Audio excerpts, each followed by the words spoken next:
முன்னாடி பார்ப்பேன். இதே பொல்லா நாய்ன்னு ஒரு ஒரு இடத்துல வரும். அது என்ன பொல்லா நாய், பொல்லா வினையை.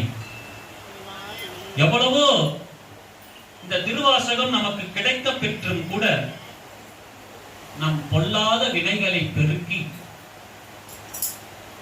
சாப்பிடு சாப்பிடுன்னு எவ்வளவோ வந்து ஊட்டுனா கூட திமிர் பிடிச்சி பொல்லாத நம்ம என்ன பண்றோம், வேணாம் வேணாம் எனக்கு அதெல்லாம் வேணாம் எனக்கு அதெல்லாம் வேணாம் என்று இறை அனுபவத்தை, சிவா அனுபவத்தை, அந்த அருள் அமுதத்தை எவ்வளவோ மணிவாசக பெருந்தகை இந்த திருவாசகத்தின் மூலமாக நமக்கு ஊட்ட நினைத்தாலும் கூட அதை பருக இந்த ஜென்மம் நினைக்காமல் அதை பருவதற்கு நம் ஏற்றவாறு நம்மை மாற்றிக் கொள்ளாமல், அதெல்லாம் வேணாம் எனக்கு வெறும் படிக்க ஒரு சும்மா உருதுக்கெல்லாம் எனக்கு வேணாம், கண்ணீர் வரதெல்லாம் எனக்கு தேவை, அப்படியெல்லாம் நான் படிக்கணும்னு எனக்கு ஒன்றும் அவசியம் இல்லை என்று சொல்லக்கூடிய அளவுக்கு பொல்லாத நாய்களாக இருக்கக்கூடிய வினைப்பயன்களை பெருக்கக்கூடியவர்கள் பொல்லா வினையை உன்னை புகழுமாறு ஒன்று அறிய.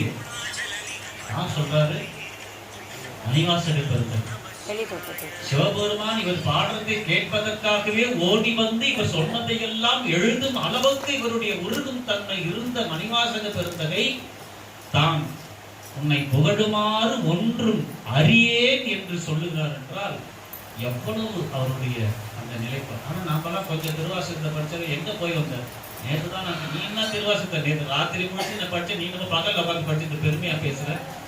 நம்மளுடைய எண்ணங்கள் இரவு முழுக்க உட்கார்ந்து படித்து விட்டால் நாம் என்னமோ அவரை காட்டிலும் நாம் சிறப்பாக செய்கிறோம் என்ற அந்த ஆழ்ந்த இருள் நம்மை அறியாமல் மேலே கேட்கிறோம். ஆனால் மணிவாசகர் சொல்ற உன்னை புகழுமாறு ஒன்றும் அறிய.